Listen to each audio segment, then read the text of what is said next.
Zain, always great to have you with us. Give us a sense then of what the big stories for the day ahead are. Okay, thank you, Ayanda.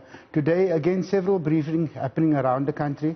Obviously, as South Africans anxiously await further details and more details in preparation of some areas or some provinces moving to level lockdown 3. First of those briefings will be General Bekele. This morning will update us on police's efforts to enforce compliance and on the regulations. So that's quite a big one because we've seen quite a lot of people breaking the law around us. So an important update from the General.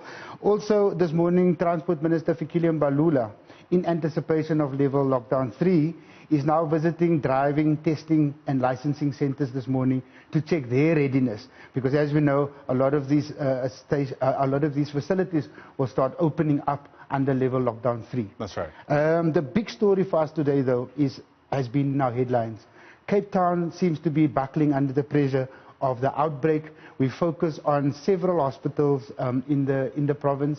Firstly, the Tygerberg Hospital, but also reports of Groote Schuur and Khayelitsha Hospital, where there are cases of health workers being infected, staff and patients. So we'll drill down, we'll try and bring you the latest news on that, and also to make more sense of what the main drivers in that province are of the outbreak. Right. I mean, just yesterday we'd heard from what we're calling a consortium of experts, modelers essentially, giving us an idea that the Western Cape in particular is looking at running out of ICU beds by the end of the month. And that, of course, is a great cause for concern when we're seeing things like healthcare workers contracting the virus at this rate.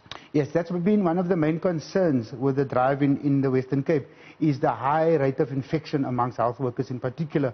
And that fact was confounded and affirmed by the Tygerberg Hospital story, where they've basically confirmed that more than 150 of their staff are infected. In eThekwini municipality today, we'll be following officials there that's on a mass sanitation drives in Nanda, and we'll also bring you the latest on the St. Augustine's Hospital report. You remember on the show yesterday, we spoke to Netcare and to an expert about the actual report, but since then there's been several reactions from unions, from the MEC, who've pointed out to some kind of, according to them, loopholes in the report that they are not happy with. So we'll bring you a lot more reaction onto that report. And lastly, Linda Mnisi, our reporters out in Gauteng this morning, out and about, looking at the plans announced by MEC Lesufi yesterday. Grand plans about what's going to happen before schools, or what needs to happen before schools reopen. But we look at the practicality and the viability of these plans. Like, for instance, 15,000 Rand being allocated to a school to deep cleanse. In some cases, there are no schools to deep cleanse. Absolutely. So we're looking at that kind of detail of the plans announced by the Premier yesterday. All very much worth keeping a close eye on. Thank you very much for getting us into the picture. Zain Semaar is the managing editor here on Newzroom Afrika.